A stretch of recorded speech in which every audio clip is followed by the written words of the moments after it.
안녕하십니까. 네, 최종인 원장입니다. 전기기기 시작하겠습니다. 우리 전기기기는 좀 나쁘게 말하면 최근에 배신을 많이 하는 과목입니다. 그러니까 예전에 전기 자기약, 회로 이론 이런 것들이 굉장히 어렵고 과락을 많이 맞았다고 하면은 이 기기가 요즘은 그런 추세가 됩니다. 그러니까 자기나 회로가 오히려 더 쉽고 기기가 더 어렵고 이렇게 출제될 때가 많습니다. 일단 기기 과목을 한번 특징 간단하게 말씀드리면은 기기 과목이 이런 게 있어요. 만약에 회로나 자기약 같은 거는 기술이 발달해도 이게 100년, 200년 전에 배웠던 거 그대로 하는 것들입니다. 최근에 개발된, 최근에 발견된 이런 것들이 아닙니다. 근데 전기 기기 같은 것들, 기기는 우리가 기술 발전과 더불어 가장 많이 바뀌는 게 전기 기기예요. 전기 설비도 매년 이렇게 전기 설비 기술 기준 및 판단 기준이 내선 기준 같은 것들이 업데이트 되지만은 얘는 딱 명확하게 나와 있습니다. 그리고 그게 실제 시험에 적용된 부분 많이 없는데 기기는 10년, 20년 전에 적용된 내용들이 지금 이제 시험에 적용되는 거예요. 현장에서 10년, 20년 전에 적용됐던 것들이 이제 시험에 이렇게 나오는 겁니다. 그래서 제가 교재를 개편을 하는데 교재 개편 시마다 가장 많이 바뀌는 것이 기기고요. 다른 과목은 보시면 10페이지, 20페이지 약간 늘어나거나 이렇게 되는 글쓸 때 기기는 30페이지, 40페이지 개편할 때마다 늘어나고요. 내용도 그렇고 문제도 많아집니다. 예, 그런 기기만의 약간 애로사항이 좀 있어요. 그래서 기기는 또 전력하고 더불어서 전력과 기기가 그다음에 설비도 있는데 이런 것들이 실기에서 가장 많이 출제되는 과목입니다. 그래서 실기에서 가장 많이 출제되는 거 전력, 그다음에 기기, 그다음에 설비 이런 순서가 되고요. 그래서 제가 기기 공부하면서는 실기에 나옵니다, 실기에 나옵니다 이런 말을 많이 언급할 겁니다. 그런 말이 나오면 조금만 더 관심 있게 해주시면은 실기에서 조금 편하실 겁니다. 이게 필기 시험 공부하고 나서 실기를 시험 공부하는데 필기 합격하고 실기를 공부하는데 기간이 촉박하고요. 그 다음에 그 내용들이 필기에서 나왔던 내용들이 많이 나오기 때문에 실기 공부하기 위해서 다시 전기기기책이나 전력공학책 다시 펴놓고 처음부터 공부하는 분들이 많으세요. 필기만 합격하면 끝이다. 필기부터 합격하고 봐야지 이런 얘기를 많이 하시지만은 결국은 실기를 할 때 이 전기기기 과목이 굉장히 중요하게 된다는 겁니다. 네. 그 다음에 이 전기기기 과목은 만약에 혹시 공부 순서를 잘 모르신다고 하면 최소한으로 회로나 자기약 다음에 기기를 공부하시면 좋습니다. 회로는요 모든 과목에서 제일 먼저 공부하시는 게 좋고요. 그 다음에 기기 과목 특성상 자기약에서 배운 내용들이 많이 나오기 때문에 자기약 다음에 공부를 해주시면 좋겠다는 겁니다. 네.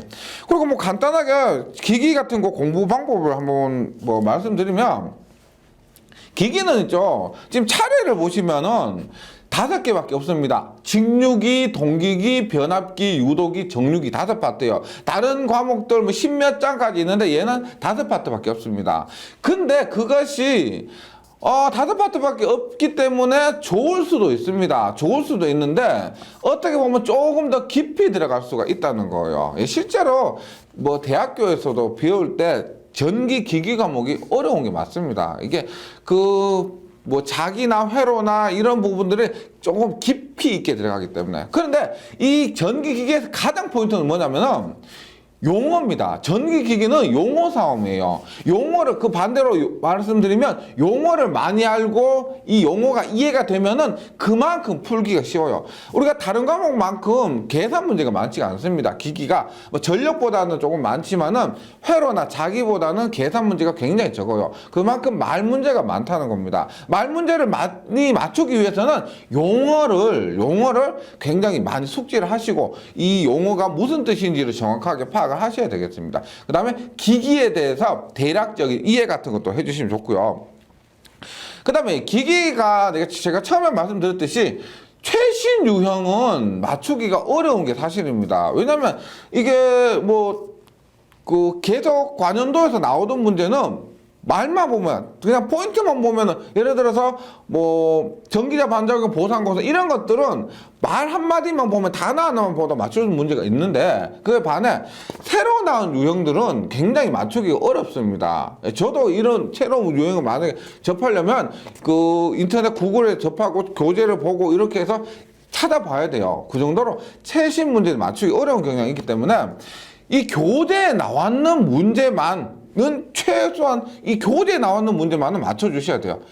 그러면 뭐 어느 정도는 수준은 맞출 수 있으니까요. 네, 교재에 나오는 문제는 꼭 맞춰주시고 그다음에 다시 말씀드리지만은 실기 공부할 때 시간 촉박하기 때문에 기기를 공부하실 때는 조금만 제대로 해주시면 좋겠습니다. 그러면 제가 기기 전체를 하시라는 게 아니고요. 뭐 변압기나 유도기나 이런 부분이 있는데 그런 부분에 제가 말씀드리는 부분만 조금만 캐치를 해가지고 더 관심 있게 공부해 주시면 좋겠습니다. 예. 그러면 전기 기기를 시작하는데 전기 기기의 맥락을 조금 처음에 제가 대략적인 구성도를 한번 그려드릴게요. 요걸 가지고 우리가 뭘 공부하게 될 거다라는 것을 한번 생각해 보시기 바랍니다. 보세요. 우리가 발전소에서 전기를 발생을 시킵니다. 발전소에서요. 그러면 이게 보통 뭐 15,000V, 교류 15,000V 정도의 교류 전압을 발생시킵니다. 여기가 어디냐? 수력발전, 화력발전, 원자력 발전소에서. 예, 그러면 그놈을 우리가 변압기라고 합니다. 변압기라는 것은 말 그대로 전압의 크기를 바꾼다는 거예요. 변압을 해서 우리가 송전탑 있죠. 고속도로 가다 보면 이렇게 송전탑이 이렇게 있습니다. 이렇게 보내는데 변압기에서 이 15,000V를 예를 들어서 뭐 345,000V다. 뭐 154,000V다. 혹은 뭐 765,000V다. 이렇게 변압기에서 전압의 크기를 바꿔서 송전을 합니다. 송전해요. 그리고 산 넘고 물 건너서 우리가 사는 도시에 오면은 그 웬만한 도시에는 변전소란 게 있습니다. 변전소에서 다시 이 전압의 크기를 바꿔요. 얼마나? 이것들을 22,900V로 바꿉니다. 예, 바꿔요. 그 다음에 여기에서 다시 어떻게 해? 전봇대. 우리가 있죠. 전봇대 아시죠? 전주라고 합니다. 전봇대에서 선이 3개씩 있는 거 있죠. 여기에는 22,900V가 걸려 있습니다. 예. 이런데 여기에서 우리 가정에 보면은 우리 집에 도착하면 우리가 220V 쓰죠. 그럴 때는 전봇대 여기 회색통 3개 달려있는 거 보셨을 겁니다. 회색통 3개. 요것이 우리가 전봇대 위에 있다고 해서 주상변압기라고 합니다. 주상, 전주 위에 있다고 해서. 여기에서 아마 22,900V 얼마? 220V로 바꾸게 된다는 겁니다. 예. 그러면 22,900을 220으로 바꿨죠? 여기서 어떻게 된다? 우리 집으로 옵니다. 예. 혹은 뭐 학교로 학교나 뭐 공장으로 가는데 만약 공장 같은 경우는 있죠. 공장 같은 경우는 220V가 안 올 수도 있죠. 얼마 22,900V에서 바로 공장으로 갈 수도 있습니다. 맞죠? 이렇게 될 수도 있어요. 그리고 더 큰 공장은 여기에서 바로 딸 수도 있고요. 그런데 우리가 가정에는 뭐가 있냐면은 가전제품이 있죠. 가전제품이 있고요. 그 다음에 가전제품 안에 요즘 웬만한 가전제품에는 모두 모터가 달려 있습니다. 그 다음에 가전제품을 디지털로 쓴다. 그런 말은 디지털은 직류를 씁니다. 그러면 우리가 가정에는 디지털을 쓰잖아요. 디지털을 쓰면은 교류를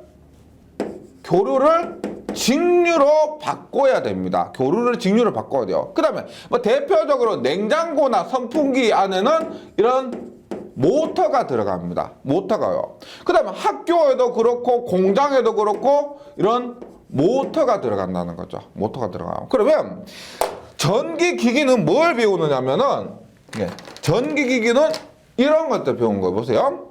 전기를 만드는 발전소부터 요놈을 우리가 차례에서 동기기라고 합니다.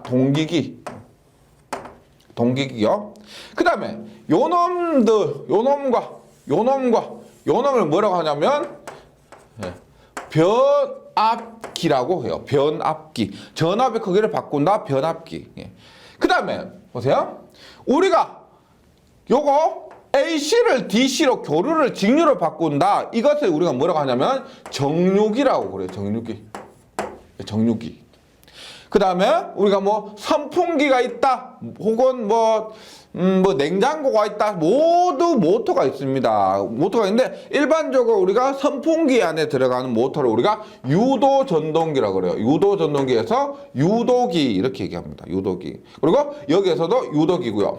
그 다음에 유도기 여기서 보통 유도 전동기 모터를 쓰는데 우리가 직류 전동기를 쓸 때도 있어요. 직류는 어디 쓰냐면 가장 대표적인 것이 철도 있죠. 우리 지하철 거기에서는 직류 모터를 씁니다. 그래서 지금 말씀드리는 거 보면 보세요.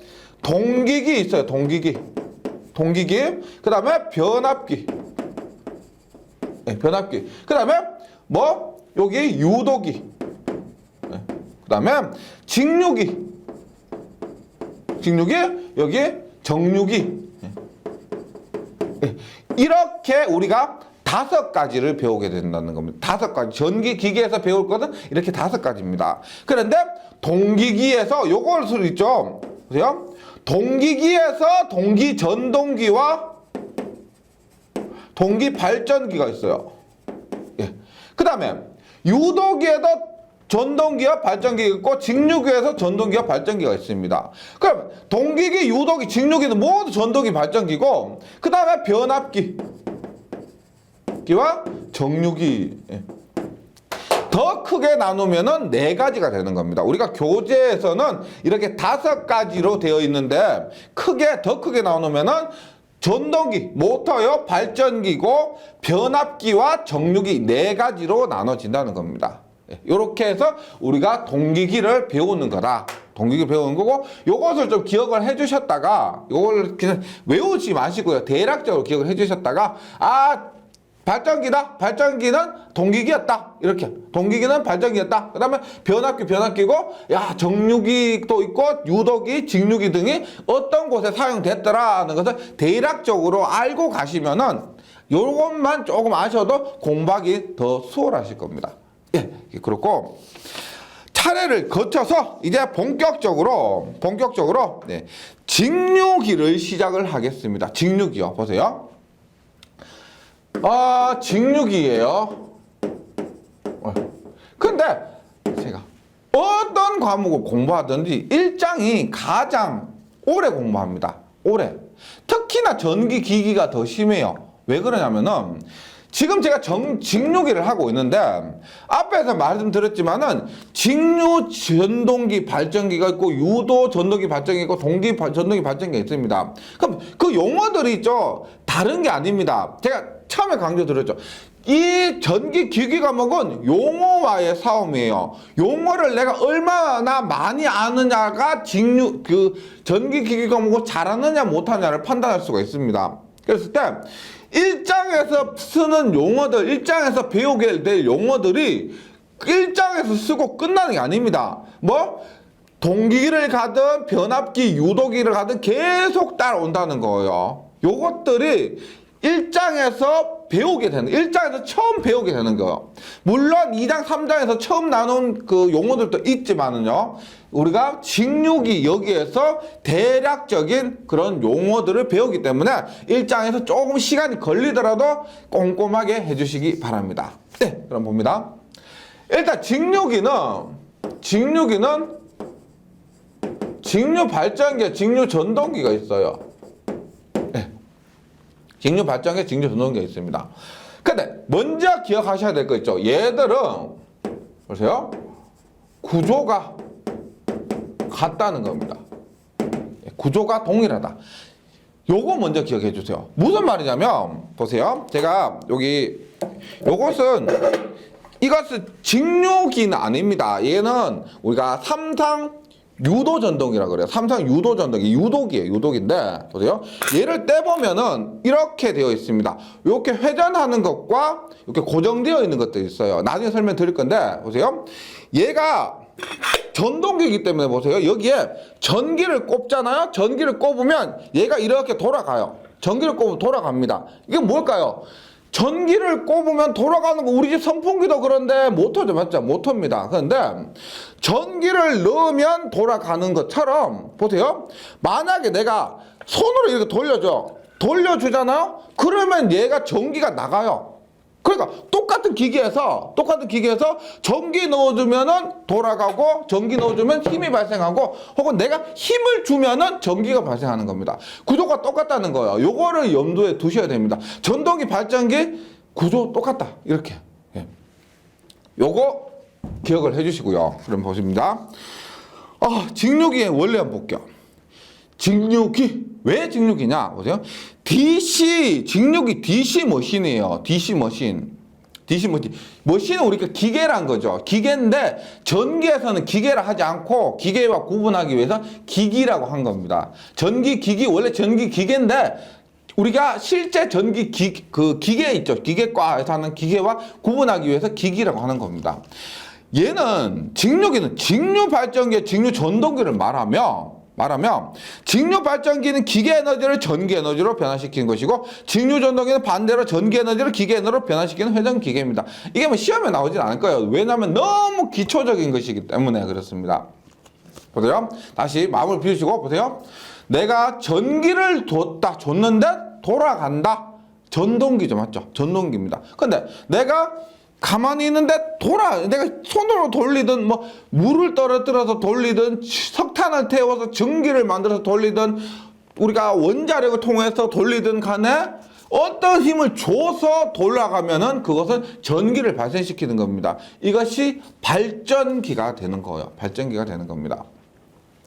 여기서 직류기의 원리, 정류기는 이렇게 됐고, 그 다음에 앙페르의 오른나사 법칙이 있습니다. 이거 전기 기기에서 원리를 설명하기 위해서 하는 건데, 얘는 제가 전기 자기학 과목 다음에 기기를 배우면 조금 효과가 좋다고 했습니다. 이런 것들을 모두 전기 자기학에서 배우게 되는 거예요. 무슨 말이냐면 간단하게 합니다. 이 시험에 안 나와요. 시험에서 뭐 앙페르 오르나서 전기 기기 과목 시험에서 안 나옵니다. 자기학에서는 시험에 나와요. 근데 기기에서는 시험에 안 나오는데 원리를 설명하기 위해서 이런 것들을 간단하게 설명드립니다. 앙페르 오르나서 법칙이 뭐냐면 전류가 이렇게 들어갑니다. 들어가면 오른나사 법칙에 의해서 이렇게 자기장이 발생을 하게 됩니다. 그 다음에 이렇게 전류가 나오게 됩니다.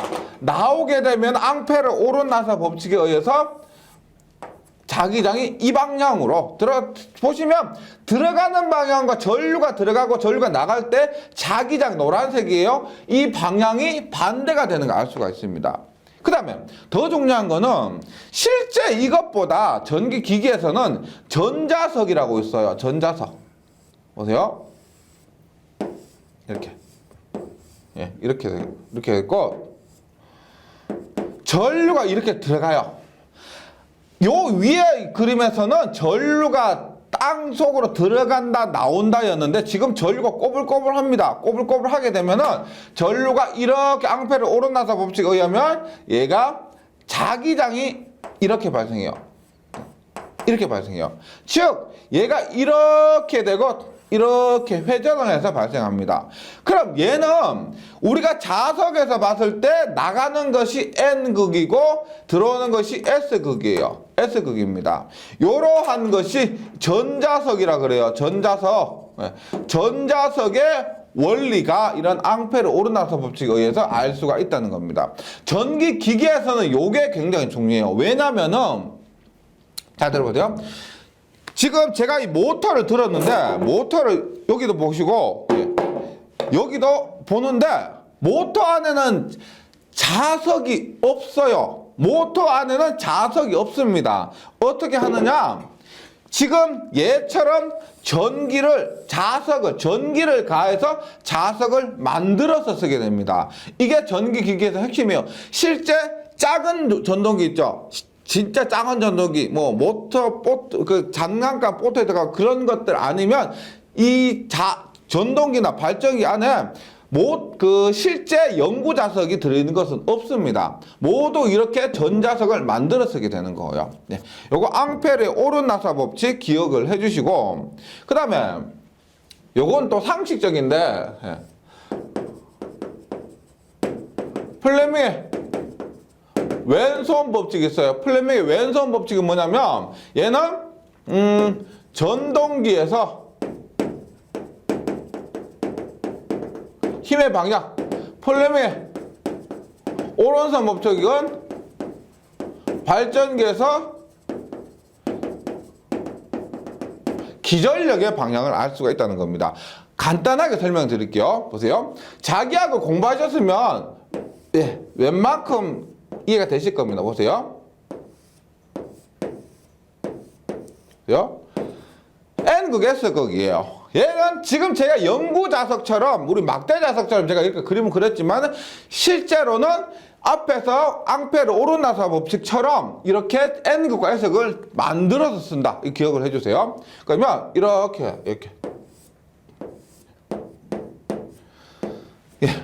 이렇게 됩니다.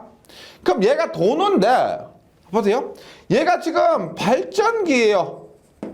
전동기일까? 발전기냐 전동기냐?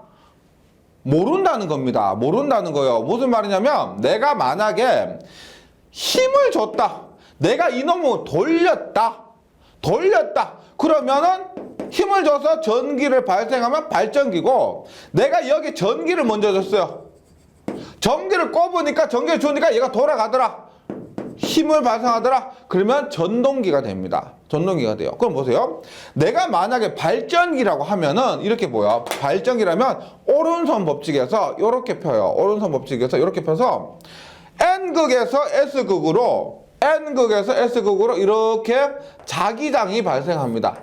이 자기장은 무조건 N극에서 S극으로 발생해요. 그 다음에 오른손 펴서 N극에서 S극 가요. 그 다음에 내가 운동 방향을 만약에 이렇게 줬어요. 이렇게. 여기를 돌리고 여기를 냈죠. 그러니까 이렇게 준다는 겁니다. 이렇게. 그러면 N극에서 S극이고요. 운동 방향 보세요. 여기에서는 이쪽이에요. 이쪽. 여기서 이쪽. 그러면 전류는 들어가는 방향으로 흐르고요. 여기서 보세요. 여기서는 N극에서 S극이고요. 운동 방향 이쪽이요. 그러면 어떻게? 전류가 나오는 방향으로 이렇게 흐른다는 겁니다. 이러한 기전력이 전압이 발생한다. 이것이 플레밍의 오른손 법칙이요. 발전기예요. 근데 만약 얘가 전동기예요. 전동기에서 내가 요걸 보세요. 왼손입니다. N극, S극. 그 다음에 전류가 나와요. 그럼 힘이 반대요. 힘이 받았어요? 똑같은 전류라고 봤을 때 N극에서 S극이고 전류가 파란색이에요. 요거 나와요. 그럼 힘이 어떻게 돼요? 위로 가죠. 전동기일 때 어떻게 힘이 위로 가요. 반대 리터 쪽은 아래쪽으로 갈 겁니다. 그래서 요것은 자세한 것은 우리가 자기학에서 배울 수가 있는데, 기억해 주셔야 될 것은 보세요. 발전기와 전동기는 방향으로 치면은 반대 방향이요. 요거는 하나 기억해 주셔야 됩니다. 우리가 똑같은 전류를 흘리고 똑같은 자석을 흘렸는데 힘의 방향 같은 것들은 기전력의 방향도 마찬가지일 겁니다. 반대요. 전동기와 발전기는 반대다. 요거 먼저 기억을 해주시기 바랍니다. 여기에 전동기와 발전기가 함께 나올 경우가 없어요. 함께 나올 경우가 없는데, 여기에서 처음 시작해서 발전기와 전동기는 무조건 방향이 반대다. 이렇게 기억을 해주시기 바랍니다. 그래서 1페이지에서는 이제 요거 정도만 살포시 기억해 주시고, 본격적으로 2장을 가겠습니다. 2장. 직류발전기의 구조가 됩니다. 직류발전기 구조. 여기서부터 사실상 실제적으로 1페이지에서는 했던 거는 시험에 안 나와요. 지금부터 본격적으로 전기기기를 시작합니다.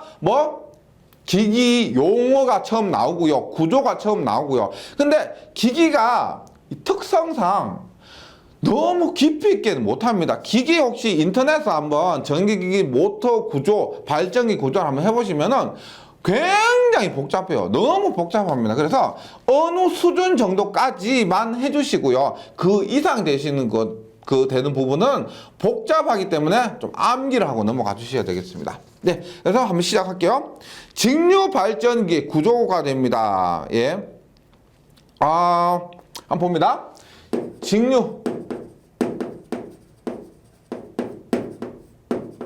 구조요. 그러면 앞에서 제가 그렸던 발전기를 다시 그려볼게요. 이렇게.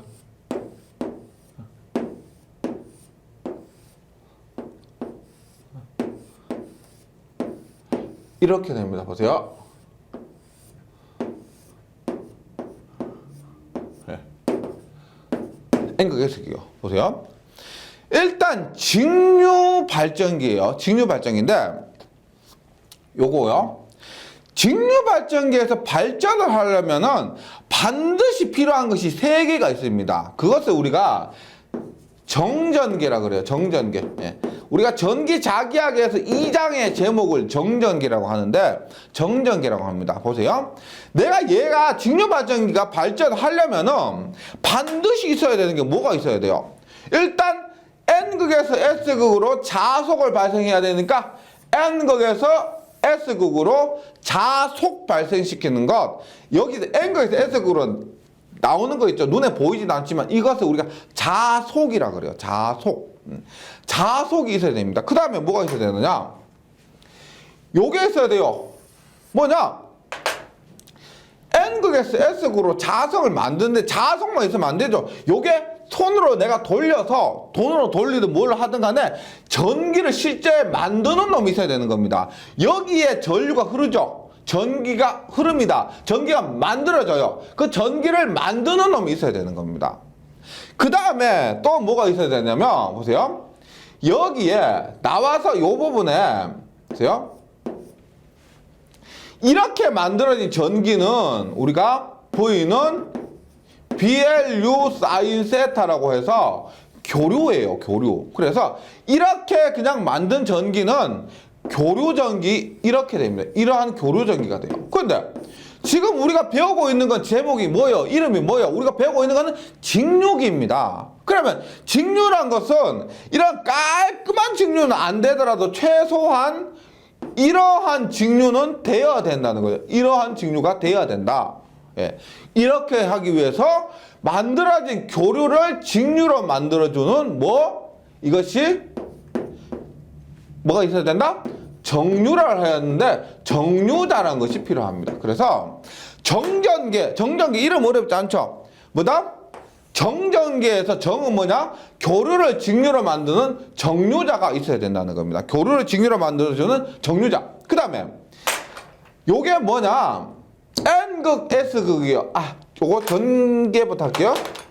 얘가 뭐냐면 회전을 해요. 회전을 해서 N극에서 S극 자기가 발생하죠. 그 놈을 끊습니다. 어떻게 보면 자속이 이렇게 와요. 오는데 이 코일이 회전하면서 팅팅팅팅팅팅팅팅팅 이렇게 그 충격으로 기전력이 발생한다고 보시면 돼요. 그래서 얘를 전기를 만든다고 해서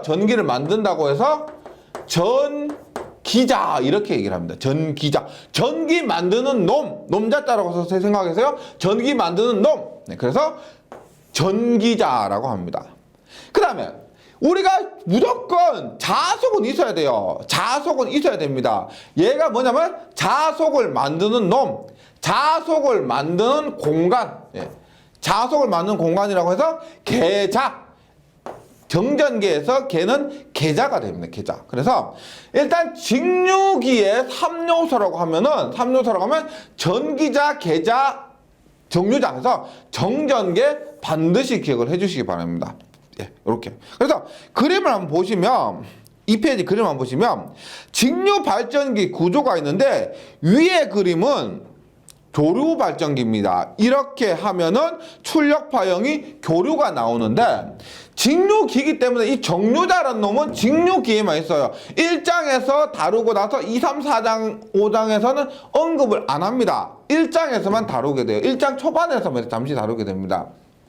그리고 밑에 그림 보시면 직류발전기라 되어 있습니다. 얘는 비슷한 원리 비슷한데 여기에 정류자라는 것이 있습니다. 정류자라는 것이 있어요. 그래서 얘는 직류기에만 있는 것이고, 그 다음에 정전계가 뭐냐면 직류기의 3요소가 됩니다. 정전계, 정류자, 전기자, 계자가 3요소인데 여기에 우리가 만들어진 전기를 이렇게 밖으로 빼는 거 있죠. 이게 정류자까지 계속 옵니다. 얘가 돌잖아. 얘가 돌면 정류자도 계속 돕니다. 그럼 전기 어떻게 빼내요? 만들어진 전기를 밖으로 빼내야 되잖아. 맞죠? 그놈을 정류자하고 딱 붙어가지고 정류자 도는데 이것이 브러쉬라는 놈이 정류자가 붙어가지고 얘는 정류자 딱 붙어요. 붙어서 전기를 밖으로 빼내는 역할을 하는 겁니다. 그래서 만약에 4요소라고 하면은 정류자, 전기자, 계자, 브러쉬까지 들어가고요. 만약에 3요소라고 하면은 정전계만 들어간다는 겁니다. 그래서 이 장의 그림, 이 페이지에 그림 있죠? 조금 기억을 해주시고요. 네, 그러면 한번 정리를 한번 해볼게요. 한번 정리해 봅니다. 보세요. 3페이지 가시면, 3페이지 가시면, 우리가 직류발전기 구조 해서 첫 번째 계자가 됩니다. 계자 보세요. 계자는 우리가 영어로 뭐냐면 필드 마그네트 이렇게 얘기합니다. 필드 마그네트가 무슨 말일까요? 필드 무슨 뭐 그라운드 필드 이렇게 하죠. 무슨 공간 마그네트 우리가 자석을 마그네트라고 하죠. 그래서 자기를 발생하는 겁니다. 그래서 계자를 우리가 필드 마그네트라고 하는데 필드 마그네트라고 하는 경우는 많이 없고요. 한국말로 계자, 그 다음에 계자는 필드 마그네트에서 F라고 합니다. F. 그래서 얘가 보세요. 공부를 하게 되면 RF, IF, VF 뭐 F 붙어요. F 붙습니다. 무슨 말이냐? RF 계자 저항, IF 계자 전류, VF 계자 전압 이렇게 F 붙었다? 야 얘는 계자의 저항이구나, 계자의 전류구나, 계자의 전압이구나를 알 수가 있다는 겁니다. 네, 그래서 계자는 NS의 자극과 같이 자기력선 속을 발생하는 부분이며 자속을 발생한다는 겁니다. 자속을 발생하는 거예요. 그래서 다시 해보면 여기서 발전기에서 뭐다? N극 S극에서 자속이 발생하죠. 예. 요것을 계자라고 한다. 반드시 기억을 해주시기 바랍니다. 그런데 여기서 보세요. 밑에 보세요. 계자 철심과 계자 권선으로 구성되어 있으며 자극을 만드는 부분이다. 무슨 말이냐면 실제로는 우리가 이렇게 되어 있어요. 보세요. 계자가 이렇게 되어 있어요. 보세요. 이렇게 됐습니다. 얘는 계자 철심이라 그래요. 네. 그 다음에 철심에다 권선을 많이 감아 놓은 겁니다. 보세요. 만약에 내가 이렇게 전류 이렇게 가해줘요. 철심에다 권선 감아서 전류 가해줍니다. 예. 그러면 얘가 보세요. 전류 이렇게 감아주면 어떻게? 전류가 이렇게 감아주니까 여기에 이 방향으로 자석이 들어가고 나가고 이 방향 자석이 들어옵니다. 그럼 얘가 뭐예요? N극이고 S극이요. 예. 즉 철심에다가 권선을 감으니까 얘는 N극 S. 혹시 보세요? 얘는 요 극만 봤을 때는 들어오니까 S극이죠. 요 극 기준으로 봤을 때는 S극이 된다는 겁니다. 그래서 이렇게 감아서 전류를 이 방향으로 흘러주면 이 계자는 하나의 S극이 된다. 극이 된다는 겁니다. 자석 쓰는 게 아니란 거예요. 그래서 여기 말한 이거 계자 철심과 철덩어리와 계자 권선으로 구성되어 있으며 자극 여기 같은 경우는 S극을 만든다. 만약에 N극 만들고 싶어요. 전류 방향 반대로 하면 됩니다. 반대로 하면 돼요. 그러니까 실제로 우리가 이렇게 돼 있어요. 대충 그리면 뭐 이렇게 그래서 이렇게 해서 N극, S극, N극, S극 이런 식으로 극이 하나, 둘, 셋, 네 개죠. 이런 것을 우리가 사극이라 그래요. 사극. 사극. 이거 뭐 여기에 철덩어리 건성 갖고 철덩어리 건성 갖고 철덩어리 건성 갖고 철덩어리 건성 갖고 이렇게 하는 겁니다. 이렇게 하는 거예요. 네. 지금 제가 여기에서 있죠. 요거 다르지만은 지금 보시는지 모르겠는데 코일이 이렇게 많이 감겨 있죠. 코일이 많이 감겨 있습니다. 이게 지금 뭔지 아세요? 이게 지금 계자예요. 계자. 계자 자석 만드는 겁니다. 자석 만드는 거예요. 이게 지금 제가 이렇게 한 게 이 철덩어리에다가 이렇게 철심이 감겨져 있죠? 요거, 예. 이런 것들이 직류기하고 얘는 유독이기 때문에 완전히 똑같진 않습니다. 그런데 원리는 같다는 거예요. 계자를 자석을 만들기 위한 것이 계자인데 이렇게 철심에다가 권선을 감아서 만든다는 거고요. 자, 계자에서 중요한 거 보세요. 계자, 필드, 자속, 자계를 만드는 겁니다. 네. 그 다음에 전기자 봅니다. 전기자는 우리가 아마추어라고 합니다. 아마추어 들어보셨죠? 아마추어를 전기자라고 합니다. 그래서 전기자는 우리가 뭐 아예 아래 뭐 이렇게 얘기를 합니다. 뭐다? 전기자, 아마추어 전류, 아마추어 저항, 전기자 전류, 전기자 저항 뒤에서 합니다. 할 때 야 얘가 A가 들어갔으니까 전기자구나 라는 것을 느끼셔야 됩니다. 그럼 보세요. 전기자는 뭐냐면 실제 이런 거예요. 실제로 제가 계자를 이렇게 그릴게요. 예. N은 극. 예. 예를 들어서 S는 극. N은 극 뭐 S극이요. 계자가 이렇게 있습니다. 여기에서 전기자는 이렇게 돼서 이렇게 여기에 코일이 막 감겨 있는 거 이렇게 코일이 막 감겨 있는 겁니다.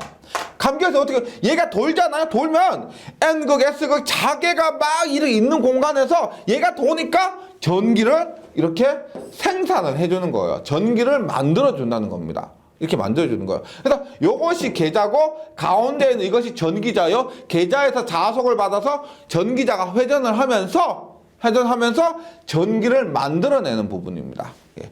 그럼 전기자를 아마추어라고 해요. 요거 A는 기억을 해주시기 바랍니다. 자속과 쇄교에서 기전력을 발생시키는 부분으로 전기자 철심과 전기자 권선으로 구성되어 있다. 무슨 말이냐? 지금 이거 몸통이죠. 몸통. 얘가 전기자, 요 몸통 자체가 전기자 철심입니다. 철심이고 제가 동그란 거 요거 있죠. 동그란 거 요것이 뭐다? 권선이에요. 권선이 막 감겨 있습니다.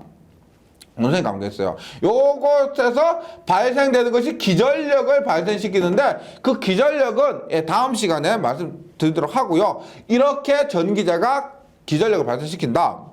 그래서 전기자 철심. 요 철심 철덩어리는 이게 온 거예요. 요거는 다르지만은 보세요.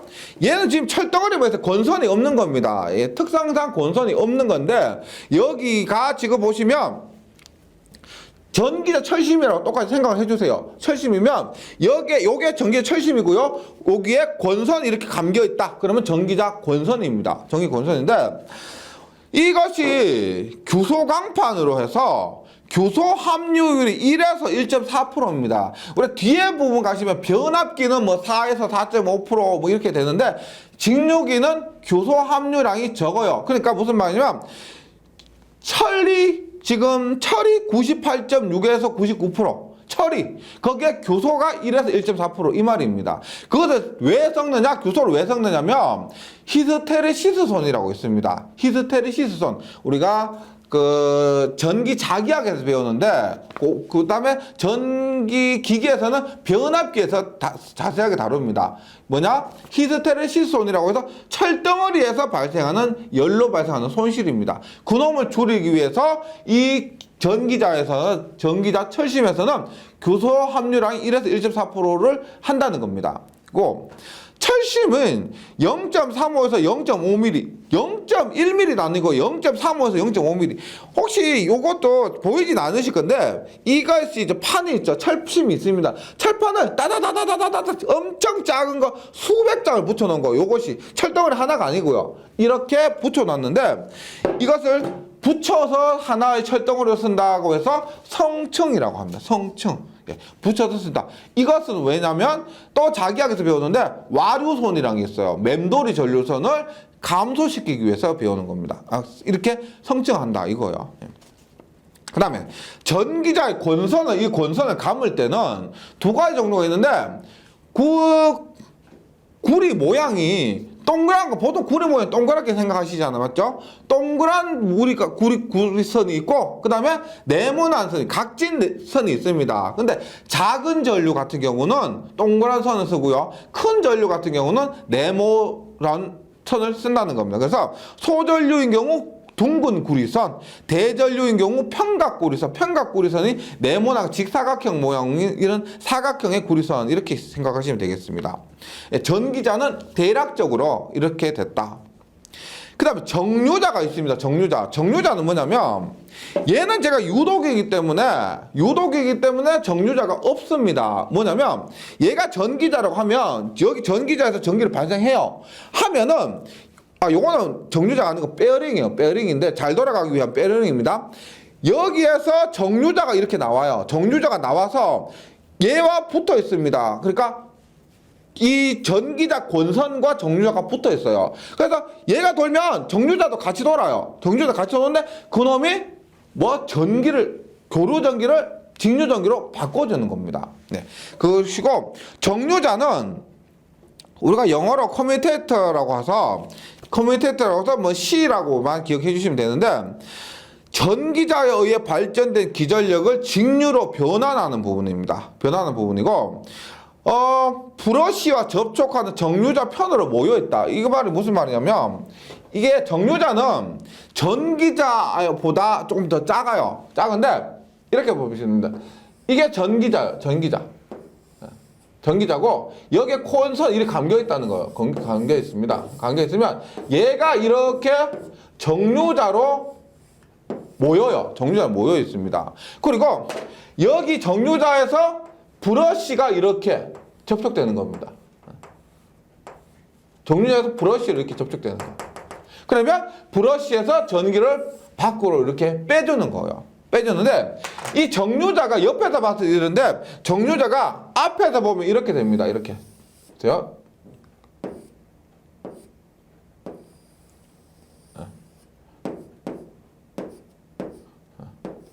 이렇게 돼서, 여기에 이렇게 브러쉬가 접촉이 되는 거예요. 이렇게, 브러쉬가 이렇게 접촉이 됩니다. 그러면, 요것을 우리가 뭐라고 하냐면, 요것 있죠, 요거. 요런 것들을 우리가 정류자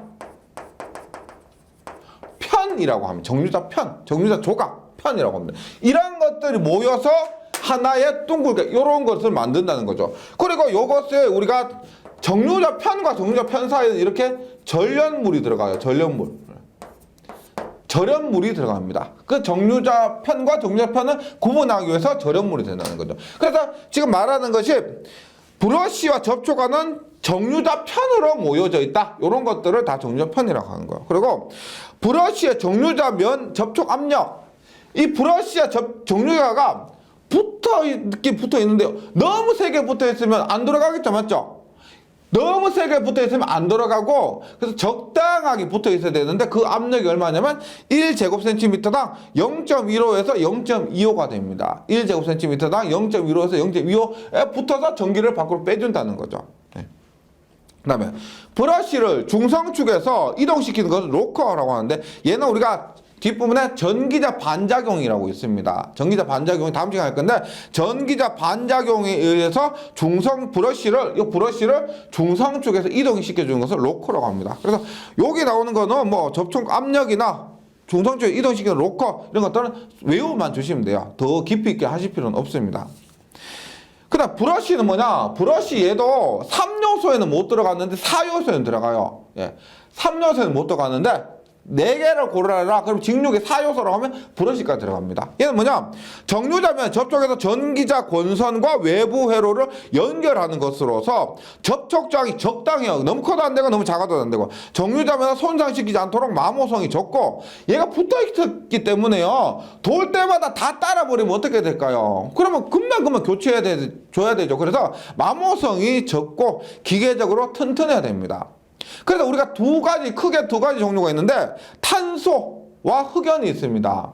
탄소는 조금 용량도 적고 속도도 느리고 그리고 전류도 작은 곳에. 그래서 탄소질 브러쉬가 재료가 탄소란 거예요. 접촉장이 커요. 저항이 큽니다. 그래서 저전류나 저속기고요. 흑연질이요. 접촉장이 작습니다. 그래서 얘가 대전류와 고속기, 대전류 혹은 고속기에 사용된다는 겁니다. 그 다음에 공극, 에어갭인데 얘는 뭘 얘기하냐면 요거 보세요. 이 그림에서 전기자와 계자 사이의 간격이 있습니다. 전기자와 계자 사이의 간격, 이것을 우리가 공극이라고 하는데 요거 보시면 실제로 있죠. 이거 보이지 않으실 겁니다. 지금 여기에서도 지금 보시면 전기자와 계자 사이 간격인데 굉장히 좁죠, 맞죠? 1mm, 2mm 될까 말까입니다. 그래서 요거 놈이 이 모터가 작은 모터에 속해요. 제가 중고 시장에서 8만원인가 9만원 주고 샀어요. 10년 전쯤에 8만원, 9만원 줬는데, 이것이 모터에서는 굉장히, 모터 중에서 싼 편이고요. 용량이 작은 겁니다. 그래서 실제 공극은 소형기가 한 3mm 정도 되고요. 대형기가 이 간격이 6에서 8mm 정도 됩니다. 이 공극도 적당히 해야 된다는 거죠. 예. 그래서 이번 시간에 뭐 간단하게 전기기기, 직류기 구조 시작했는데요. 여기서 제가 말씀드린 지금 나왔던 용어들 있죠. 이런 것들을 얼마나 빨리 숙지하시고 바로바로 머릿속에 나와야 돼요. 그렇게 되면 전기기기 공부 수월하게 하실 수가 있습니다. 다음으로 전기자 권선법 하겠습니다. 이름 한번 생각해 보세요. 전기자 권선법이 뭐냐? 보세요. 지금 얘가 유도기이기 때문에 직류기는 아닙니다. 그래서 지금 얘가 전기자라고 했어요. 근데 전기자에 얘는 우리가 농형 유도 전동기라고 해요. 그래서 권선이 없는데 지금 얘기하는 것은 이게 전기자고 여기에 권선이 감겨 있다는 겁니다. 즉 여기에 이러한 권선이 감겨 있다는 거예요. 근데 그 권선이 어떤 방법으로 감겨 있느냐라고 해서 이것을 전기자 권선법이다 이렇게 얘기를 합니다. 전기자 권선법 어떻게 감느냐. 그래서 보세요. 전기자 권선법에서는 이거 모두 하실 필요는 없고요. 명칭만 좀 기억을 해주시기 바랍니다. 우리가 환상권과 고상권이 있습니다. 환상권, 고상권. 우리가 이 환상권 어떻게 하냐면 보세요. 이렇게 있어요. 전기자 이렇게 동그랗게 이렇게 있습니다. 동그랗게 이렇게 있는데 코일을 이렇게 감아요. 감는데 이렇게 위에서 아래로 있죠. 이렇게 감는 방법이에요. 이렇게 감는 방법. 이것을 환상권이라고 합니다. 근데 고상권은 어떻게 감느냐면은 여기 보세요. 여기에서 우리가 전기자에는 슬롯이라고 있어요. 슬롯이라고 홈이라는 게 있어요. 홈이라는 거 이렇게 파져 있습니다. 그러면 보세요. 여기 홈에서 와서 이렇게 홈으로 그러니까 위에서 위로 감기는 방법이에요. 위에서 위로 감기는 방법. 홈으로만 감기는 방법. 그래서 환상권은 사용 안 하고 고상권만 사용합니다. 즉 우리가 환상권은 위에서 밑으로 이렇게 감는 방법인데 지금 교재 보시면 링 모양으로 된 전기자 철심의 내외 양쪽 면의 절연 도선을 링 모양으로 감는 방법인데 얘는 안 하고요. 얘는 왜냐? 제작이나 수리가 어려워서 현재 사용되고 있지 않습니다. 안 해요. 고상권은 전기자 도체를 전기자의 표면에만 배치하는 방법으로서 환상권에 비해 수리 및 제작이 편리해 모든 전기자 권선은 고상권으로 하고 있다는 겁니다. 그 다음에 교재에는 이게 없는데 우리가 고상권 중에서 개로권 말 그대로 열렸다. 그 다음에 패로권 이렇게도 나눠집니다. 그래서 고상권만 사용하고요. 그 다음에 계로권 열렸다 패로권 닫혔다는데 계로권 사용 안 하고 이 패로권만 사용을 한다는 겁니다. 패로권만. 그러니까 패로권은 단층권과 2층권으로 나눠지는데 단층권은 사용 안 하고 2층권으로만 사용한다는 겁니다. 얘는 무슨 말이냐면 보이진 않으실 거예요. 여기 보시면 이 안쪽에 보면은 슬롯 홈이라는 게 있습니다. 홈이라는 게 있는데 얘가 어떻게 되어 있냐면 이렇게 되어 있어요. 전기자가 이렇게 생겼는데 이것에 홈이 이렇게 파져 있어요. 홈이. 이것을 우리가 홈 혹은 슬롯이라고 합니다. 이것이 전기자 돌아가면서 뭐 24개, 36개, 48개 이런 뭐 12의 배수 이런 식으로 많이 있어요. 혹은 6의 배수 뭐 36개 이런 것들이 있는데 홈 슬롯에 이 전기자 도선이 있죠. 권선이 감겨 있는데 얘가 한 개만 들어있다 이러면 단층권입니다. 단층권이고 2개 이상 있다 이러면 2층권이에요. 2층권인데 단층권은 효율 면에서 안 좋기 때문에 우리가 하나의 슬롯에서는 보통 2개 이상이 들어있는 2층권을 사용한다는 겁니다. 한 개 홈에 한 개 코일변 이것을 코일변이라고 해요. 는 넣는 방법이고 현재 사용되고 있지 않습니다. 2층권 한 개의 홈에 2개 이상의 코일변을 넣는 방법이고 이것이 2층권이에요. 그리고 요거 홈, 슬롯, 한국말로 홈, 영어로 슬롯도 기억을 해주시기 바랍니다. 2층권에는 파권과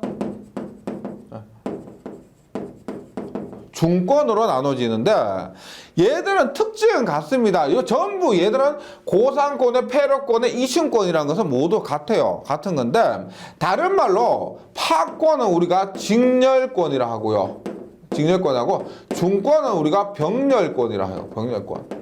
이것은 우리가 세세하게 감아 봐야 되는데 제가 대학 다닐 때는 이거 모터를 감는 과목이 있었습니다. 그때 모터를 감잖아. 감으면 이게 간단해 보여도 한 번 감자도 그럼 간단한 모터가 한 5시간 걸리고요. 막 하고 이 홈이 한 48슬롯 정도 되는 거 그런 거 하면 만약에 한 10시간 넘게 걸려요. 밤새도록 감고 그랬습니다. 근데 요즘에는 뭐 대학교에서 전기를 전공한다 하더라도 이것을 모터를 실제 감는 학교는 거의 없다고 하는데 이게 감는 거를 한번 몸으로 해봐야 계속 몸 감고 여기 쐐기라는 걸 집어넣고 해봐야 그것을 감는 법이 좀 몸에 닿으실 건데요. 지금 감지 않고서는 지금 이거 중권과 파권 같은 경우 구분하기가 좀 어려우실 겁니다. 그래서 이런 부분은 결론만으로 좀 기억을 해주시기 바랍니다. 보세요.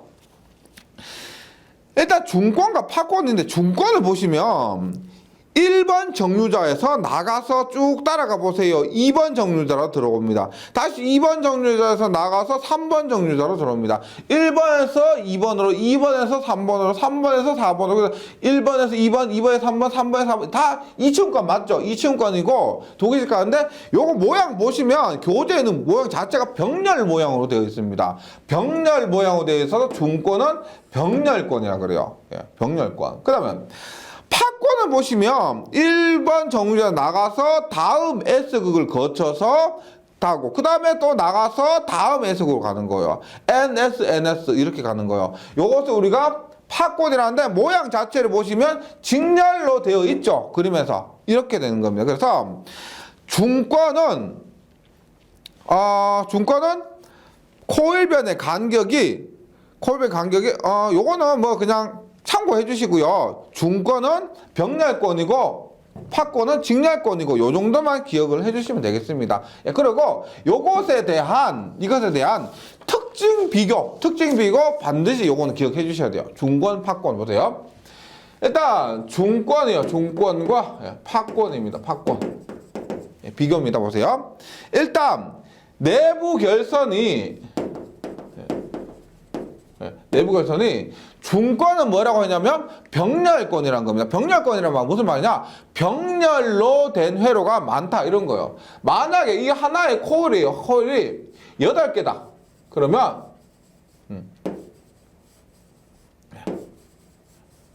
이렇게 병렬로 많이 된 겁니다.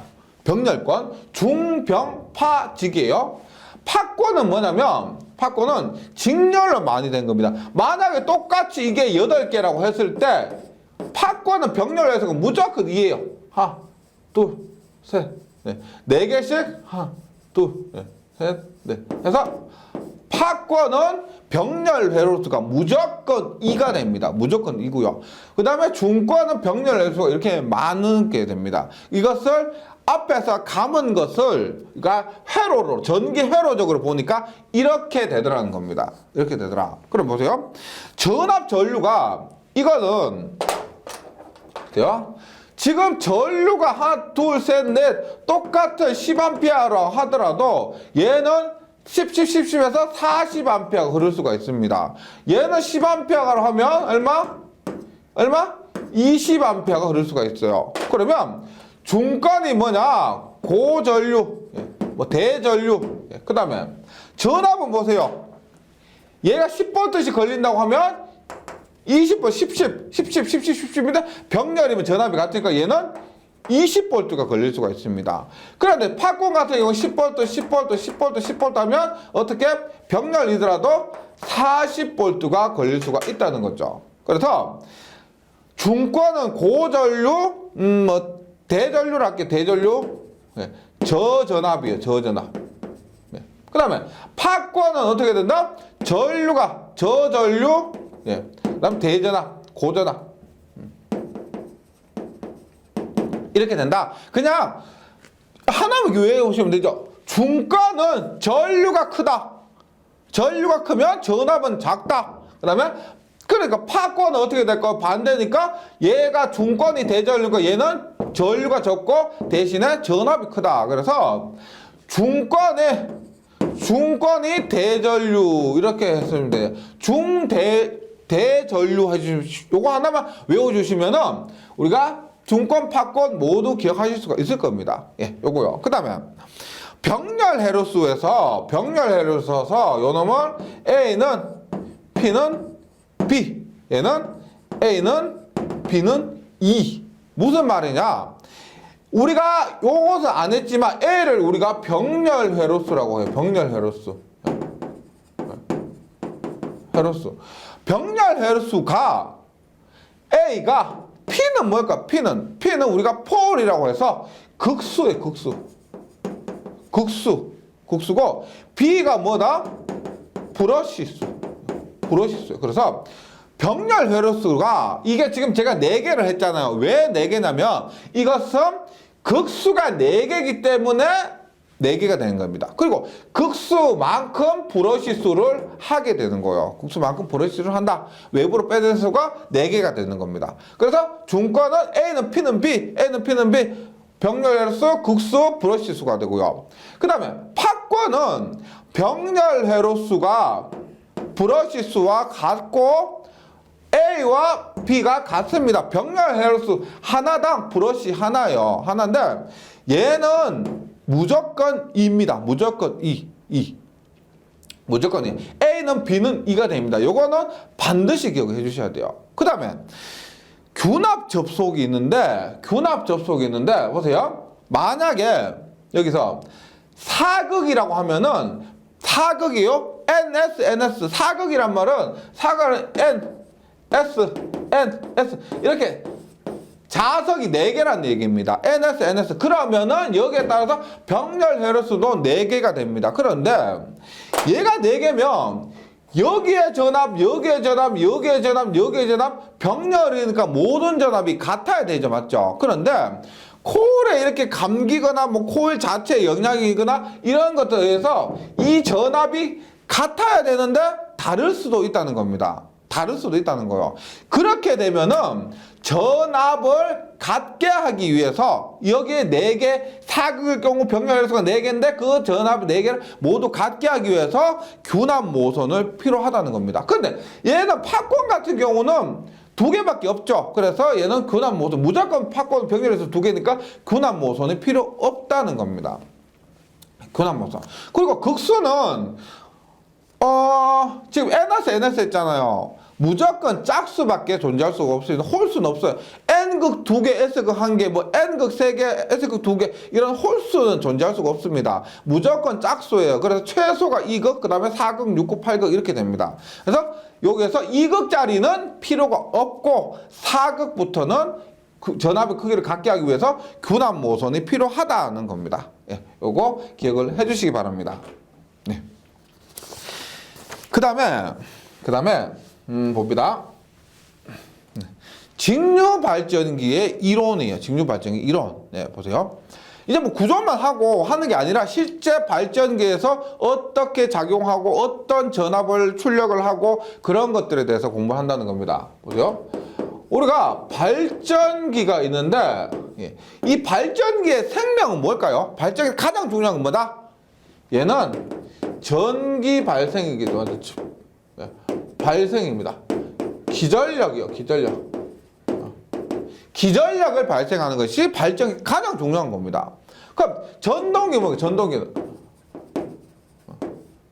지금 우리 하고 있는 건 전부 발전기 파트예요. 발전기인데 전동기 하겠지만은 전동기에서 가장 중요한 건 뭐냐면 토크. 뭐다? 토크는 힘인데 회전하는 힘이에요. 회전하는 힘. 토크. 그 다음에 회전 속도.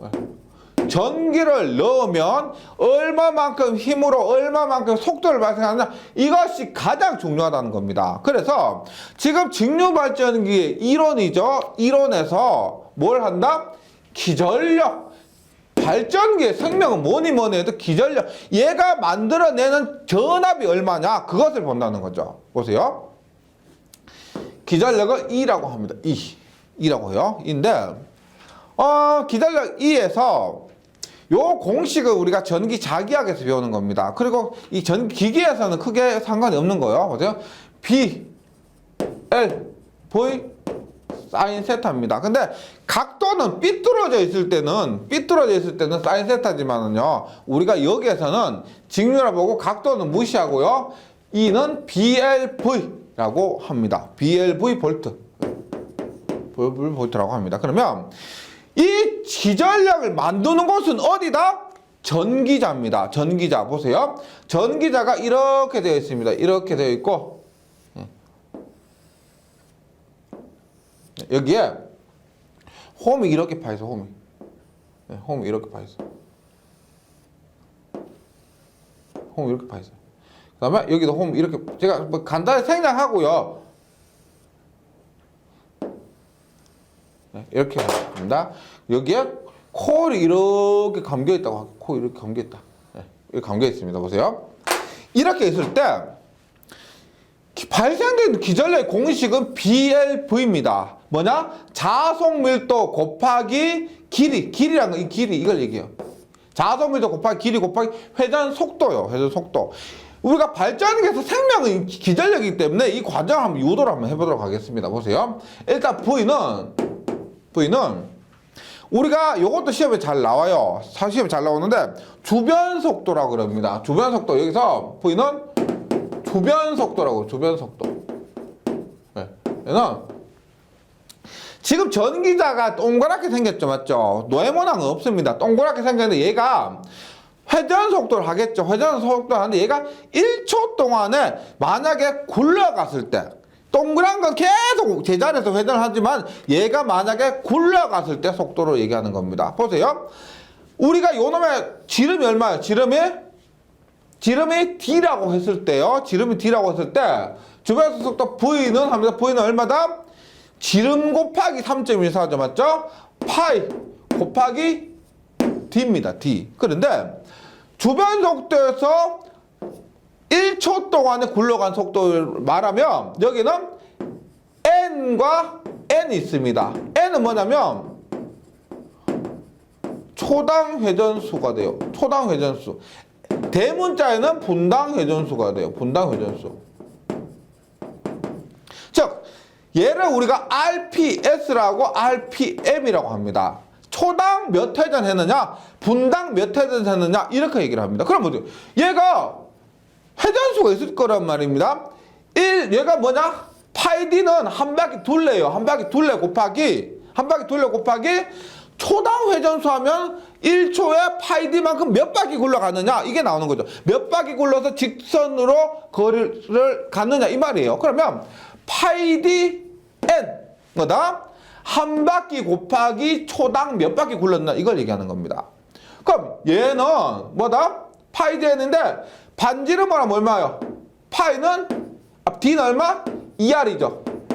2파이 r이 됩니다. 반지름 하면 2파이 r이고 얘가 초당 회전수인데 만약 분당 회전수가 주면은 보통 우리가 분당 회전수 RPM을 얘기하죠. 그래서 60분의 n이 된다는 겁니다. D가 2R이고요. D가 반지름 2R이고 N이 60분의 N이 된다는 겁니다. N이요. 그 다음에 우리가 BLV에서 V를 했습니다. V를 했고요. B를 보면 B. B는 자속 밀도입니다. B는 자속 밀도. 자속 밀도. 그러면 얘는 면적분의 자속이 돼요. 이거 자기학에서 정말 기본적인 건데 면적분의 자속이 됩니다. 그러면 보세요. 이 직사각형의 면적이 어떻게 되느냐 보세요. 요것을 잘라서 펼치면 요거 길이는 L이 됩니다. 요 L이고 요건 얼마? 2파이 R이 돼요. 2파이 R. 따라서 2파이 RL 면적은 얘놈의 직사각형은 2파이 RL이고 분의 자속 파이가 된다는 거죠. 파이. 그러면 보세요. 도선 하나에서 요거 파인데 만약에 얘가 파이가 극의 개수가 한 개면 파이겠죠. 근데 하나의 극당 하나의 파이를 만드는 겁니다. 근데 극이 만약에 극수가 두 개면 2파이가 될 것이고 세 개면 3파이, 네 개면 4파이가 돼요. 그래서 극수 p를 곱해주게 됩니다. p를 곱해줘요. 그러면 도체 하나의 권수에서 우리가 발생되는 기전력 E는 얼마? BLV인데 B는 얼마? B는 2파이 RL분의 P파이 곱하기 L BLV에서 L은 곱하기 L V는 얼마다? 60분의 2파이 R N이 됩니다. 2파이 R N. 그러면 약분 한번 해볼게요.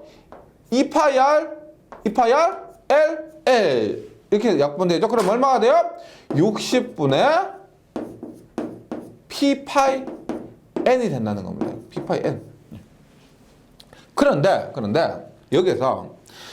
여기에서는 했지만 도체 한 개에서 우리가 자기학에서 하지만 도체 한 개에서 유기되는 기전력입니다. 그러면 전체 기전력은 얼마가 되느냐? 도체 수를 만약에 Z라고 하면 도체 수 Z만큼 곱하면 되는 거죠. 그럼 전체 기전력이 되는 겁니다. 전체 기전력. 그런데 여기에서 우리가 A를 나눠줘요. A를 나눠주는 게 무슨 말이냐면 A는 앞에서 뭐라 그랬다? 병렬 회로수라고 그랬습니다. A는 병렬 회로수예요. 이거죠. 우리가 만약에 이렇게 발생된 전압이 곱하기 Z를 해서 발생된 전압이 만약에 40V다 합니다. 40V인데 병렬 회로수가 4개. 그러면 우리가 지금 이렇게 했을 때 여기 한 개에서 발생된 게 지금 한 개에서 한 개, 4개 해서 40V예요. 40V인데 이게 직렬이 아니고 병렬로 되어 있더라는 거예요. 병렬로. 그러면 이게 지금 40이랑 하나가 40이에요. 그러면 병렬 회로수만큼 나눠줘야 원래는 요 놈이 병렬 회로수만큼 나눠줘야 된다는 거죠. 그래서 요것이 한 거는 전체 전압인데 병렬 회로수가 얼마만큼이냐 병렬 회로수가 몇 개냐에 따라서 달라지는 거예요. 그래서 A분의 Z로 해줘야 된다는 겁니다. 도체수 Z를 그냥 곱하는 게 아니고 여기에서 병렬 회로수 A를 나눠줘야 된다. 그래서 결론은 이겁니다. 결론은 그래요? 기전력 E는 합파이가 얼마요? 60A분의 PZ 파이 N 볼트가 된다는 겁니다. PZ 파이 N 볼트. 그래서 우리가 발전기에서 가장 중요한 것은 이거예요. 이거 60A분의 P자판 60A분의 P자판입니다. P자판. 예, 여기에서 보세요. 우리가 60이라는 숫자는 바꿀 수가 없죠. 왜냐하면 이 60이라는 것은 초당 회전수로 분당 회전수로 바꿀 때 만들어진 겁니다. 그때 나온 거예요. A는 병렬 해로수입니다. 병렬 해로수 못 바꾸죠. 우리가 권선이 감겨져 있는 그 구조를 바꿔서 병렬 해로수 못 바꿔요. 극수 N극 2개, S극 2개, 4개였는데 이것을 또 바꾸긴 어렵습니다. 맞죠? 구조적으로 바꾸기 어렵고. 도체수, 이렇게 감긴 그 코일 변수 있죠. 코일 변수도 바꾸기 어렵다는 겁니다. 그래서 요 놈은 우리가 상수 K로 두는 거예요. 상수 K. 그러니까 이 말이에요. 만약에 내가 기절을 계산하고 싶은데 병렬수 얼마, 도체수 얼마, 그 다음에 극수 얼마 이렇게 하고 자속수 얼마, 회전수 얼마 이렇게 가르쳐도 되겠지만은 이 값들은 변하지 않는 값이기 때문에 그냥 K값, 상수 K다. 야, 이 기전력 상수는 K는 얼마다라고 해주면 거기에다가 자속과 회전수만 바꾸면 된다는 겁니다. 그래서 기전력을 우리가 어떻게 쓸 수가 있다? K 파이 N 볼트 이렇게 쓸 수가 있다는 거죠. K 파이 N 볼트 이렇게요. 이렇게입니다.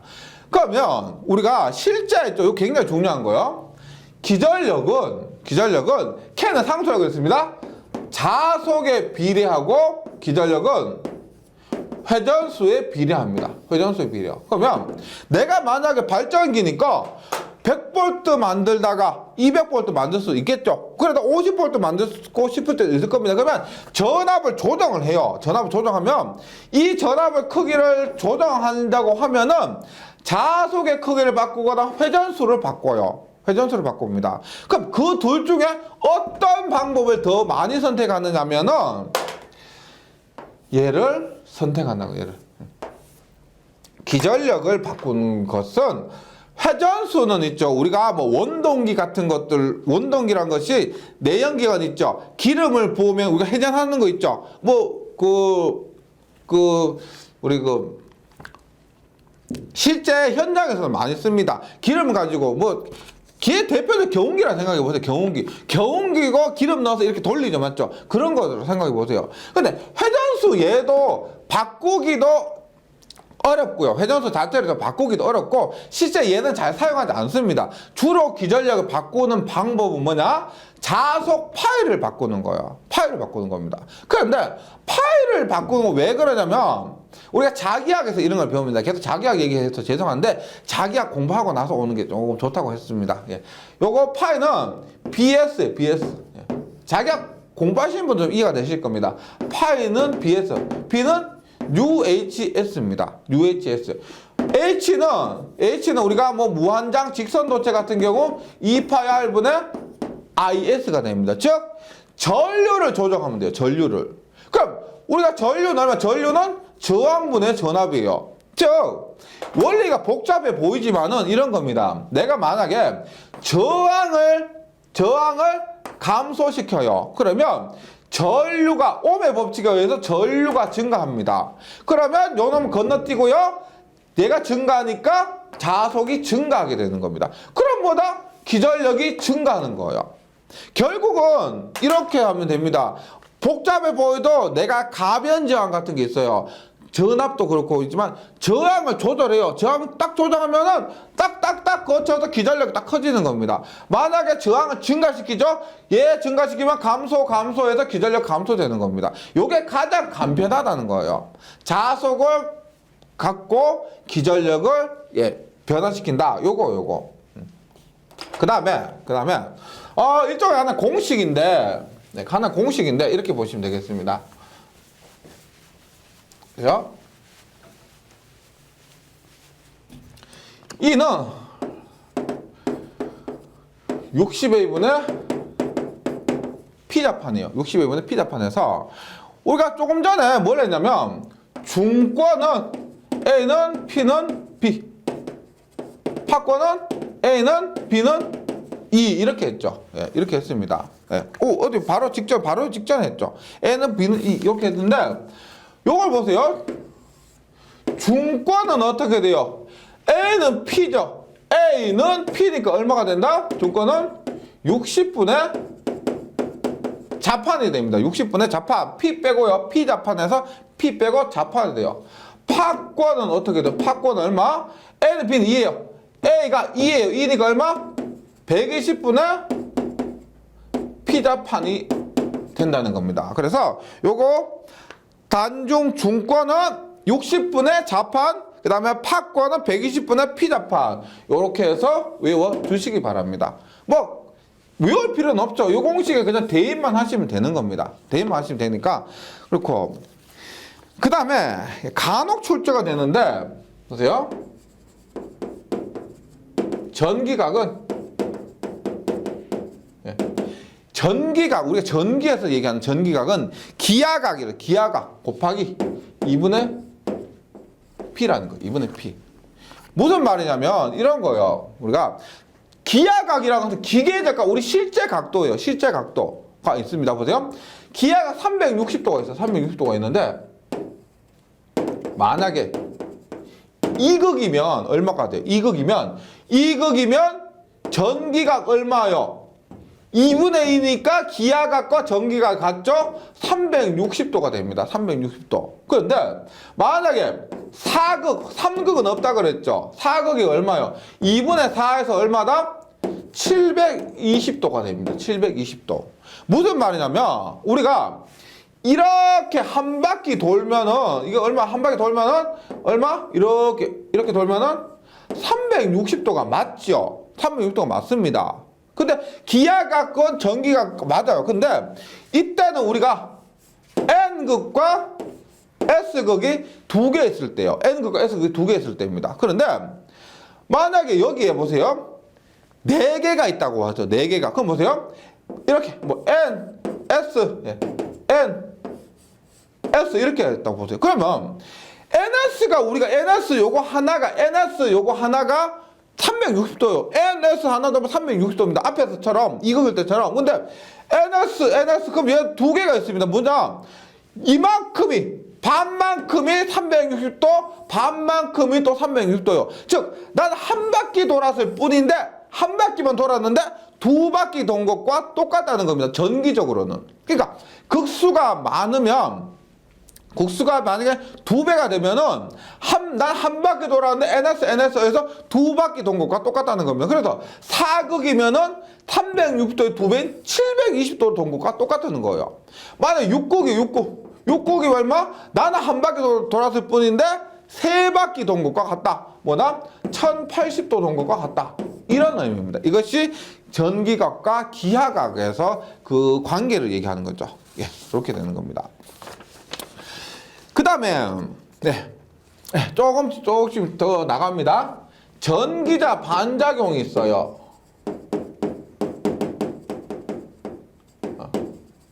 전기자 반작용. 뭐다? 전기자는 아마추어고요. 반작용을 리액션이라고 합니다. 리액션 봅니다.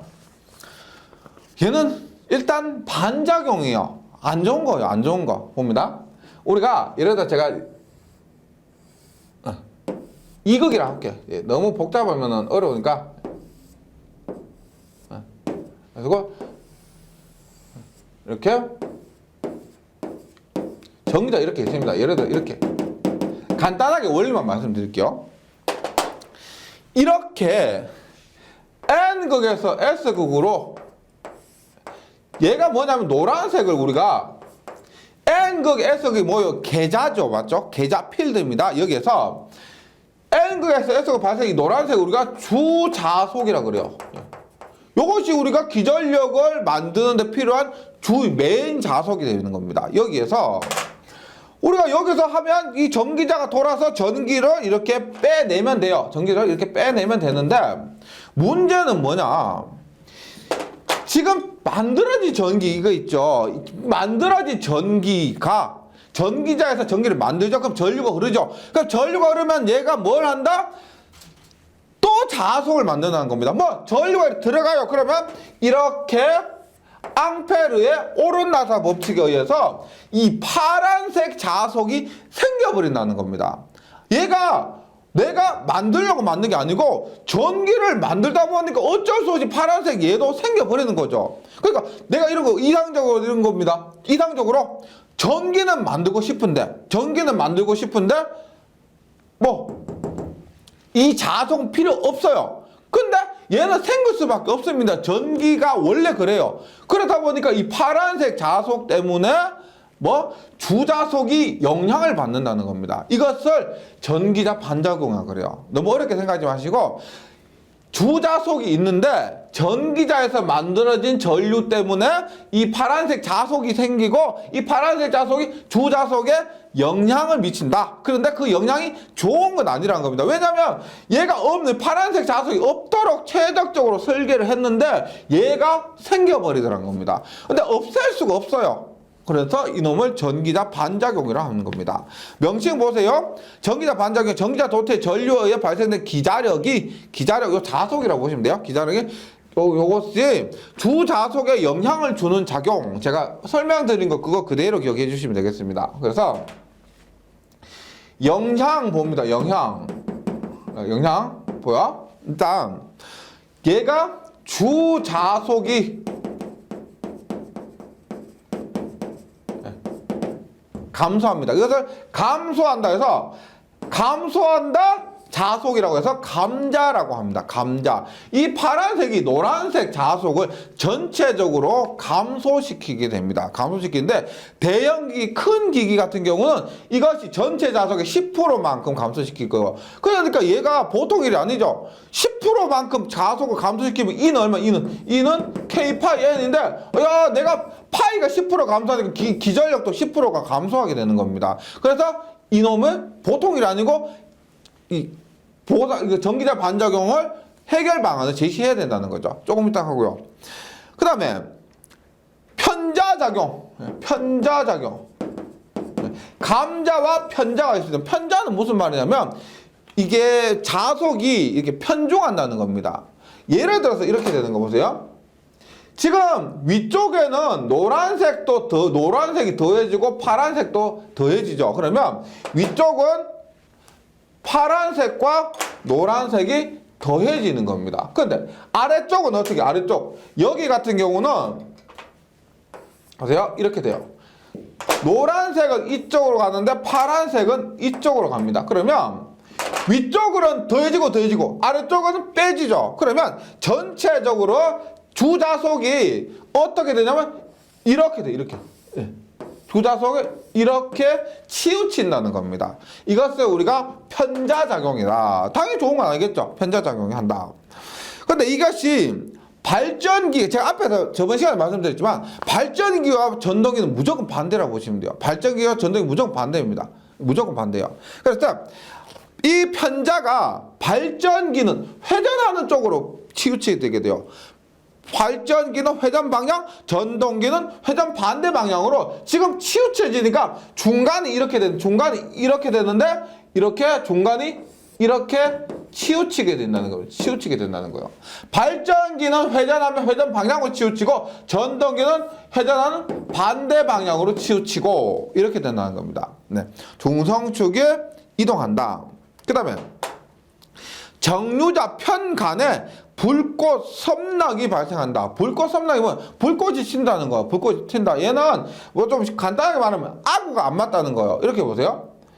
얘가 이렇게 있으니까 중성축이 이렇게 있어요. 그래서 내가 브러쉬를 정류자에 접촉을 하죠. 그런데 중간에 여기니까 내가 브러쉬를 여기에서 딱 갖다 대고 전기를 딱 밖으로 빼려고 대기를 하고 있습니다. 그런데 전기자 반작용 때문에 위치가 이렇게 됐다는 이렇게 틀어져 버리더란 겁니다. 그러니까 이런 거죠. 내가 이 위치 올 줄 알고 브러쉬를 딱 갖다 대고 있는데 옆으로 오는 거예요. 그럼 뭐냐 쉽게 삑사리가 삑사리가 나는 거예요. 삑사리 때문에 불꽃이 발생한다. 아구가 안 맞아서 원래 위치에 안 오니까 그것 때문에 불꽃이 발생한다. 이렇게 이해하시면 되겠습니다. 네. 그래서 불꽃 발생, 브러쉬 편간, 불꽃 발생. 그래서 이것이 뭐냐면 조금 이따 볼까? 우리가 정류하는데 정류불량이 돼요. 정류불량의 원인이 된다는 겁니다. 정류불량의 원인. 네.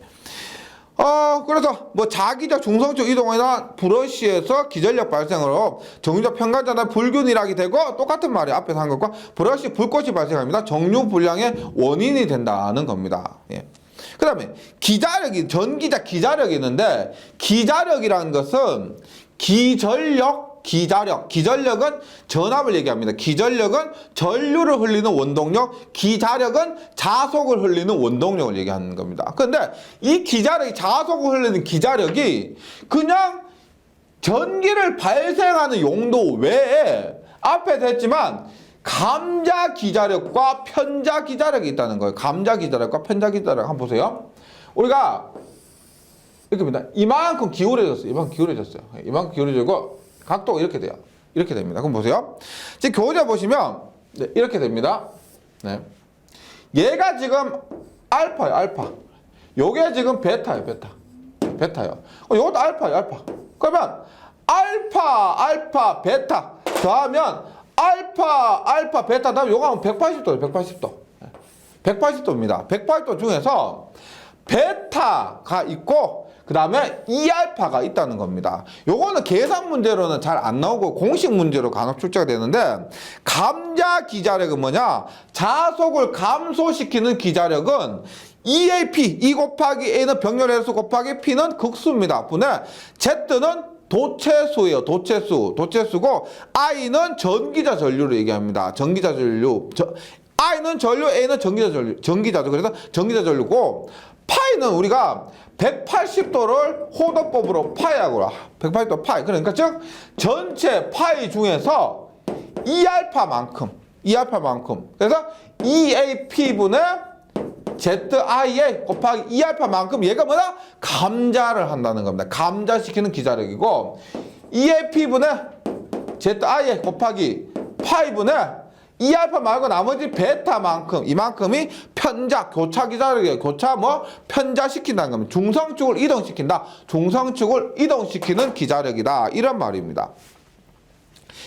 한 극당 이만큼의 암페어터는 기자력의 단위가 돼요. 단위가 되고, 요거는 공식 정도는 좀 숙지를 해주실 필요가 있습니다. 전기자 반작용. 그러니까 전기자 반작용은 주로 말 문제가 시험에 나오겠죠.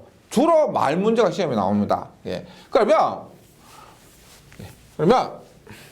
전기자 반작용 방지 대책이 있습니다. 방지 대책이라면 이게 지금 아까 전에 했지만 대형 기기 같은 경우 주자속의 10%나 깎아 먹어요. 내가 싹 빠지게 자속 만들어 놨는데 그걸 10% 깎아 먹으니까 이거 방지해야 되겠죠. 그 다음에 불꽃이 발생하니까 그걸 방지해야 되겠죠. 그것이 얘기하는 겁니다. 그래서 방지 대책으로서 가장 큰 것이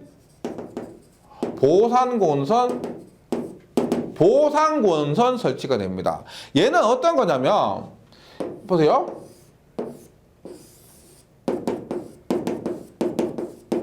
이렇게 돼요. 보세요. 얘가 지금 들어갑니다. 들어가니까 이렇게 요런 노란색의 자속이 발생하니까 전기자 반작용이 생기는 거죠. 맞죠? 그러니까 이것을 방지하기 위해서 직렬로 들어가는 줄 자극면에 구멍을 뚫어요. N극, S극 그 자극면에 구멍을 뚫어서 얘가 들어가면 얘는 나오는 방향에 전류 흘려줍니다. 얘와 직렬로. 그러면 얘가 이렇게 되니까 얘는 어떻게? 네, 어떻게? 이만큼 얘가 깎아먹는 만큼 얘가 보상을 해준다는 거예요. 보상을 해준다고 해서 보상곤선입니다. 보상곤선. 그래서 이 보상곤선이라는 것은 정류에도 효과가 있습니다. 정류에도 효과가 있긴 한데 여기 전기자 반작용에 대한 효과가 가장 커요. 가장 큽니다. 다시 보상권 설치한다. 전기자 전류에 생긴 자석을 상쇄하는 것이 목적이므로 계자 극에 홈을 파고 권선을 가면 전기자와 직렬로, 병렬 아니야, 직렬로 반대 방향의 전류 흘려준다. 얘가 들어가는 거면 얘는 나오는 방향의 전류 흘려준다. 이것이 보상권선으로서 전기자 반작용 방지 대책으로서 가장 좋은 겁니다. 그 다음에 보극이란 건 뭐냐면 N극 있어요. S극 이렇게 있습니다. 그러면 보조극을 얘기해요. N극, S극, 보조극을 얘기합니다. 즉 여기에서 N극에서 보조극이 이렇게 자속을 평형을 시켜주는 겁니다. 이 전기자 반작용에 의해서 발생된 자속을 거의 상쇄시켜준다. 이런 의미입니다. 보조극이라고 해서 보극입니다. 그래서 예를 들어 보세요. 전기자 반작용에 의해서 중성축 부근에 자속을 상쇄시킬 수 없기 때문에 별도의 자극을 설치해서 보호극을 설치해서 중성축 부근에 전기자 반작용을 상쇄하는 겁니다. 근데 효과로 봤을 때 보통 얘가 한 90%, 얘가 보호극 있죠? 요것은 한 10% 정도 보면 돼요. 얘가 효과가 아주 미비합니다. 미비하고요. 보통 극이 2개면 보호극도 2개가 되는데 어떤 때는 뭐 극이 4개잖아요. 극이 4개면은 NS 극이 4개면 보호극도 4개인데 뭐 2개만 설치할 경우도 있고요. 보호극은 주 자극보다 같거나 작게 이렇게 설치합니다. 보통 같게 많이 하고요.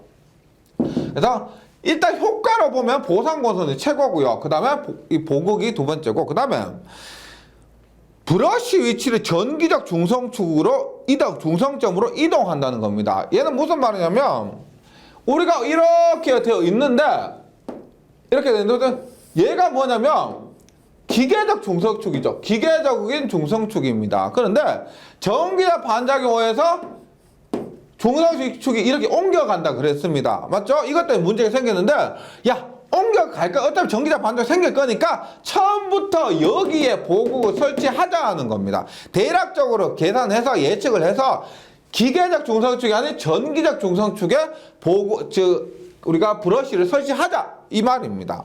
이렇게 해서 브러쉬 위치를 전기적 중성점 이동하는데 앞에서 했죠. 앞에서 발전기는 얘가 어디로 이동한다? 회전 방향으로 이동한다 그랬죠. 따라서 발전기는 요 놈을 회전 방향으로 설치를 하고요. 전동기는 중성축이 회전 반대 방향으로 이동한다고 했으니까 전동기는 회전 반대 방향으로 설치를 한다는 겁니다. 그래서 전동기와 발전기는 똑같이 둘의 방향이 반대가 돼요. 반대. 앞에서 얘기를 했었습니다. 그것이 보상권선과 보극이었습니다. 보극이고, 예. 그 다음에 정류에 대해서 잠시만 말씀드리면 이렇게 돼요. 보세요. 정류도 일장에만 있는 것이기 때문에 중요한 개념이 되는데 정류는 이겁니다. 우리가 지금 보세요. 개념 어렵지 않습니다. 우리가 만들어진 전기는 교류인데 이것을 직류로 바꾸는 거예요. 교류를 직류로 바꾸는 겁니다. 그래서 전기자 도체의 전류가 브러쉬 통과할 때마다 전류의 방향을 반전시켜서 교류 기전력을 직류로 변화시키는 작용입니다. 그래서 기계적으로 이렇게 해주는 거예요. 기계적으로. 그래서 그것까지 완벽하게 그 과정을 이해하실 필요는 없고요. 브러쉬를 통해서 정류자를 통해서 브러쉬를 거쳐서 우리가 정류를 한다. 교류를 직류를 바꾼다. 요거를 기억해 주시면 돼요. 근데 정류 시간이 있어요. 정류 시간이 있는데 보세요. 우리 속도는 시간분의 거리죠. 거리. L입니다. 따라서 정류 시간 T는 속도분의 L이 됩니다. L이요. 그런데 한번 보세요. 제가 앞에서 정류자 편을 그렸죠. 정류자 절연물이요. 정류자. 정류자 절연물. 이렇게 됐어요. 이렇게. 그리고 정류자 편에 이렇게 브러쉬가 이렇게 붙었어요. 브러쉬의 길이가 요거요. B고요. 정류자 절연물이 있죠. 정류자 편, 절연물입니다. 그래서 요것의 길이를 델타라고 했을 때 요거 1번, 2번에 합니다. 그러면 실제 정류가 이루어지는 것은 뭐냐면 브러쉬만큼 이게 다 정류가 이루어진 거 아니고 여기서 델타 요 놈은 의미가 없는 거예요. 구분해 주기 위한 겁니다. 그래서 델타를 뺀 것, 즉 전체 길이 L은 B-델타만큼 뺀 것이 실제 정류가 이루어지는 구간은 요겁니다. 요거. 전체 브러쉬에서 요만큼은 빼야 된다는 거죠. 요것이 정류 시간이에요. 즉 우리가 정류가 이렇게 돼요. 교류에서 직류에서 이거 플러스에서 마이너스 이렇게 돼요. 정류가 이렇게 되는데 요 구간 있죠. 요 구간. 플러스에서 마이너스로 변하는 요 구간 있죠. 요게 1구간, 2구간이에요. 요것이 우리가 정류 시간 TC라고 하는 겁니다. TC. 즉 정류 시간 TC는 뭐다? 속도분의 B-델타 이렇게 된다는 거죠. 이것이 정류 시간입니다. 다시 VC 분의 정류 주변 속도 VC분의 B 마이너스 델타가 정류 시간이고요. 여기서 브러쉬 폭, B가 브러쉬 폭, 델타가 정류좌편 사이의 절연 폭이 되고요. 그 다음에 여기서 정류란 것은 요 구간을 플러스를 마이너스로 뒤집어준다. 이렇게 이해하시면 되겠습니다. 그래서 여기에서는 요거 기억을 해주시고요. 다음 시간에 이어서 계속해서 정류자 부분 얘기를 하겠습니다. 여기까지 좀 그림이 좀 제가 그림을 좀 잘 못 그리고 해서 어려울 수도 있는데 예, 최대한 제가 목소리 좀 크게 해서 강조 드린 부분 이 부분은 말씀드렸지만 거의가 다 말 문제가 출제가 됩니다. 그래서 용어 그 다음에 이해 정기적 반작용이 어떤 데 일어나고 방지 대책이 뭐고 이런 것들 위주로 정리를 잘 해주시면 좋겠습니다. 다음 시간에 정류 지금 하던 거 이어서 계속 하도록 하겠습니다. 정리해 주시고 다음 시간에 뵙겠습니다. 수고하셨습니다.